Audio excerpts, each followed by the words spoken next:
Il y a 1 an et demi, j'ai fait une expédition de la côte du continent antarctique pour rallier le pôle sud. J'ai fait ça en solitaire et sans assistance. C'était une expédition de 51 jours au total. J'ai parcouru 1150 km en tirant un traîneau dans lequel il y avait ma nourriture et mon équipement pour survivre dans ce grand continent glacé et blanc. Et je suis arrivé au pôle sud le 13 janvier 2019, après une longue marche en solitaire.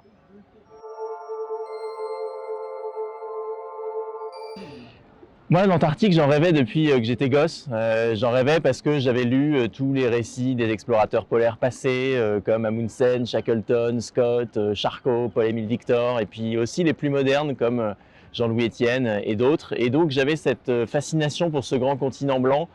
Et j'avais envie en fait d'en faire l'expérience physique, l'expérience directe. Et donc j'ai monté cette expédition sportive jusqu'au pôle Sud.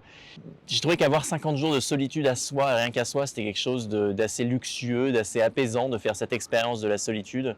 Aussi l'expérience de se dénuer un peu de tout le superflu qu'on accumule dans notre vie, tout le superflu matériel qu'on peut avoir. Ça, c'était une expérience assez libératrice.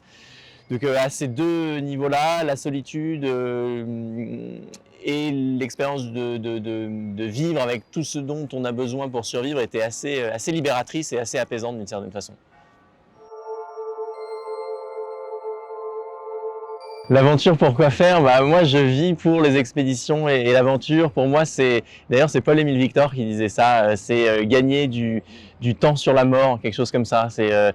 En gros, moi, si je pars à l'aventure, c'est que je pense, hein, comme plein de gens, mais j'ai une certaine urgence de vivre. Je me dis que voilà, j'ai pas envie plus tard de me dire j'aurais pu faire ça, j'aurais dû faire ça. J'essaye de saisir les occasions de partir à l'aventure quand elles se présentent à moi, ou alors je crée ces occasions-là. Pour moi, c'est une façon d'être vivant et de vivre la vie à 100%, voilà, de me réaliser aussi d'une certaine façon. Donc là, c'était une expédition en Antarctique, mais il y en a eu plein d'autres, à vélo, en 4L, en kayak, en stop, à pied. Et donc voilà, je multiplie les aventures et j'essaye de les partager aujourd'hui sous plein de formes différentes, avec des films, des livres et aussi des conférences. Alors moi j'étais tout seul, j'ai croisé très peu de monde. Alors,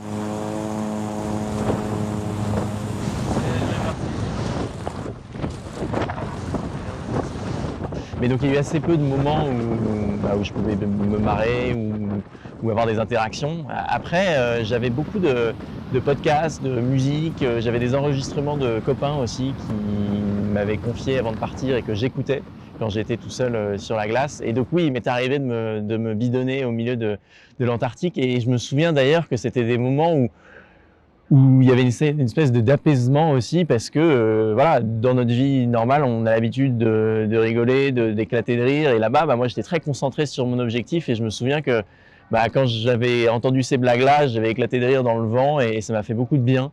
Mais après, ça reste une expérience très solitaire, très intérieure. Et donc, il y a moins de moments où on rigole que dans notre vie normale. Alors là, on est sur un bateau qui s'appelle Le Français. C'est un bateau qui est taillé pour les aventures et les expéditions. Il y a un projet de repartir dans les glaces au Groenland. Ce bateau, il est à l'origine fait pour aller dans les glaces. Et donc l'idée, ce serait de retourner d'ici 2 ans sur la côte est du Groenland. Aujourd'hui, on accueille des conférences, on accueille des expositions, il y a des visites sur ce bateau. Et donc l'idée est d'essayer de faire prendre conscience au grand public l'importance de protéger ces mondes polaires qu'on méconnaît un petit peu d'une certaine façon en France, parce que ça paraît loin de chez nous.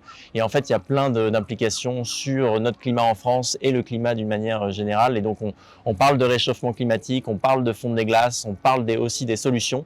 Et donc, l'idée est d'accueillir le plus possible de jeunes et de moins jeunes sur ce bateau pour sensibiliser justement à la fonte des glaces et au réchauffement climatique.